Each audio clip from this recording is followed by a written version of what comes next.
Hey guys, welcome back to CLOWNFISH TV. This is Kneon. We're actually gonna do a comic book video, and it's not a comic book video I'm really happy to do. We're gonna talk about IDW Publishing, and I think we've talked about IDW a little bit in the past, and IDW is not in very good shape financially, not at all. In fact, IDW is hemorrhaging money at an alarming rate, and to be honest, I'm shocked they're still in business. The only reason they're still in business is because I guess they had to take out a multi-million-dollar loan just to pay the bills, and they're still hemorrhaging money.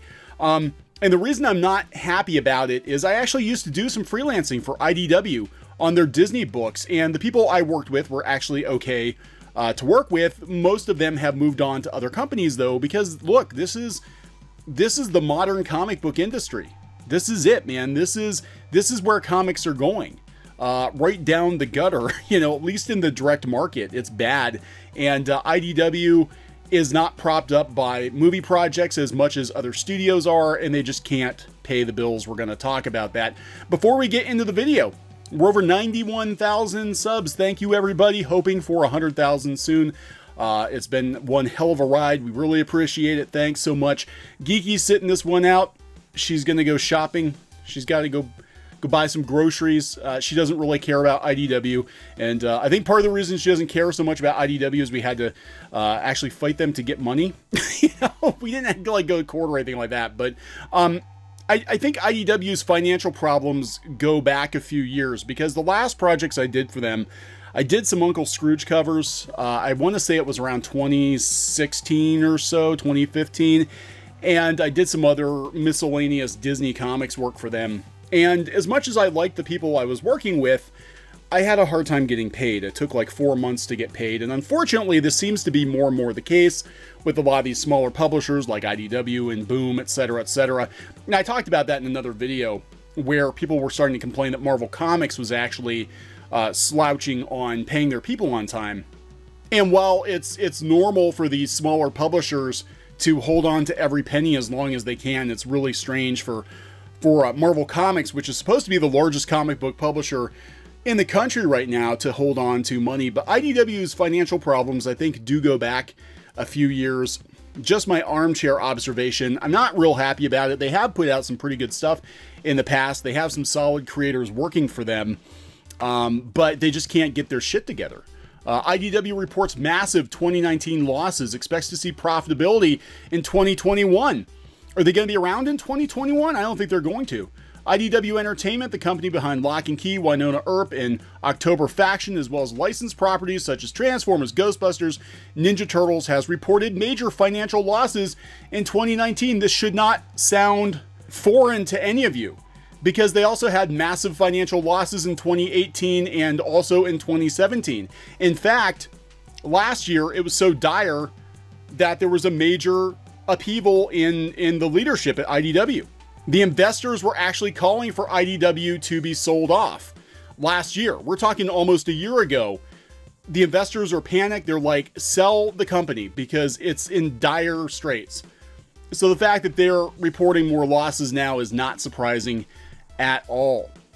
I think this is coming from their earnings report. In the fourth quarter of fiscal 2019, revenue was boosted by delivery of V-Wars and the majority of the October Faction episodes to Netflix.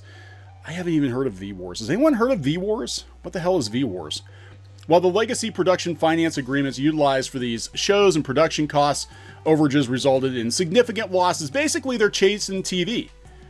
They're chasing TV projects. They do have Lock and Key coming to Netflix, which I'm actually kind of looking forward to, as long as they don't drop the ball on that. And the problem is they're chasing movies and TV to sustain their comic book publishing arm, their game publishing arm.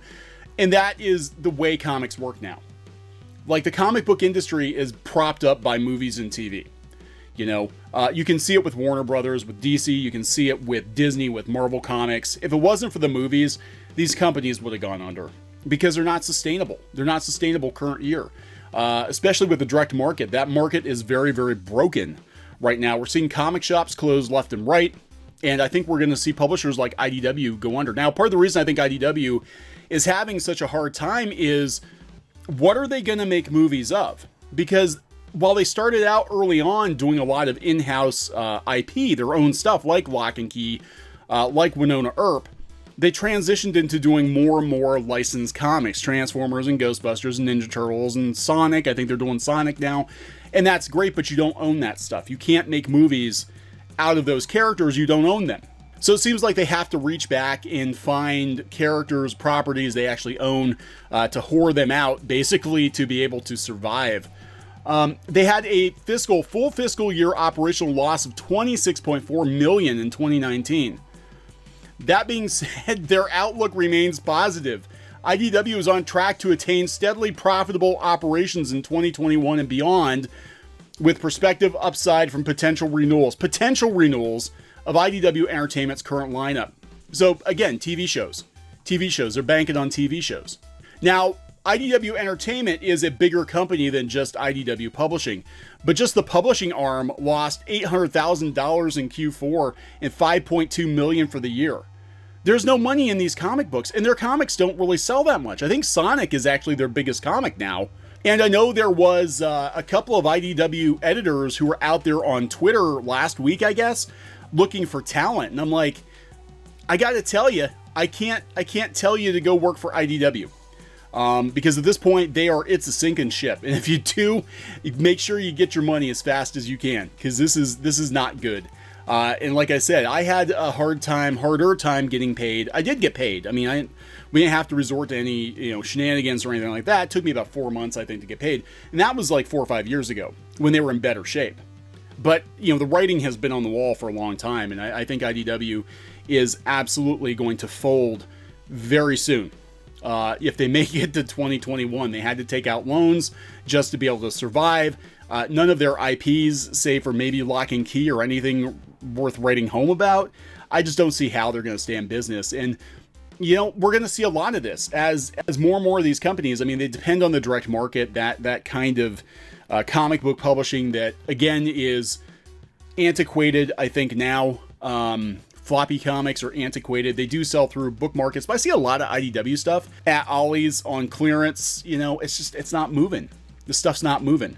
Transformers was moving when they had the movies. And I'll admit it, I haven't checked out any of the new continuity books because I did at first, I liked the original IDW continuity of Transformers, and then it just got all freaking weird, but I haven't been reading any of the books, I don't know. The company is going to go belly up. Absolutely. And I think it might happen before 2021. I don't know. But they're going to be profitable in 2 years, guys. That's what you tell your investors when they start asking some really hard questions. Like, hey, we told you guys to sell this shit off. And, they've had all kinds of creative shuffles at the top. And here we are. They're still losing money. And I don't think they're going to get back. I mean, Lock and Key would have to be a massive, massive, massive hit. And even then, where's the money come from? If you put it on Netflix, you'd have to almost merchandise it, right? I mean, is that where the money comes from? Where's the money come from? And it's a big operation. People don't realize how much IDW actually has now. That they have, a game division. They've got the comic art gallery. They've got this advertising agency. They absorbed Top Shelf.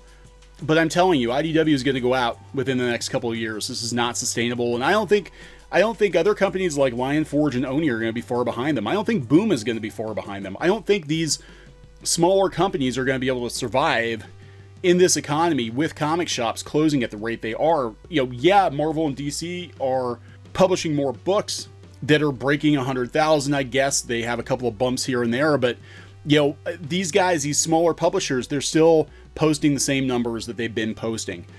And it's, for an operation that big, it's not sustainable. And it's very fickle too, because they rely on IP. They rely on licensed books, and tastes change, Transformers, I don't think, are as popular now as they were 5 or 10 years ago. Now, they might get an uptick in Sonic the Hedgehog because of the movie, but this stuff cycles all the time. And all it's going to take to completely put down the North American direct market is for Marvel or DC to pull out. And I expect it to happen sooner rather than later. I could totally see DC, especially now DC, which I thought would be the holdout, because Disney doesn't give a shit about comic books. I can tell you that firsthand. They don't care. But Warner Brothers now is cutting all divisions that aren't profitable. All it's going to take is for one of the big two, Marvel or DC, to back out of publishing comics, or at least doing the floppy comics in the direct market, and everybody else is going to fall down like a bunch of dominoes. The comic book industry is not in a good place right now. The future, if you're going to create comics, I would say self-publish. I'd say look at graphic novels. I would say find some other outlets other than just the direct market, because it's going to implode. It's going to implode. So I'm going to wrap this one up. Please subscribe for more pop culture news, views, and rants, and we'll talk later. Thinking about printing your own comic books, graphic novel, or manga? We recommend our friends over at PrintNinja. We've been using PrintNinja as long as they've been printing comics, and both the quality and price is excellent. Mention Clownfish TV and get an additional 5% overrun of your book order quantity printed for free. For free! That's free books, people. Just mention this offer on the phone or in the additional information box on the quote request form. That's printninja.com, or click on the link in the description below. Hey guys, thanks for watching Clownfish TV. Please consider supporting the channel. Go to clownfishsupport.com. That's clownfishsupport.com. And if you want to join our community, go to clownfishtalk.com. That's clownfishtalk.com. Please subscribe, ring the bell for notifications. We will talk to you next time.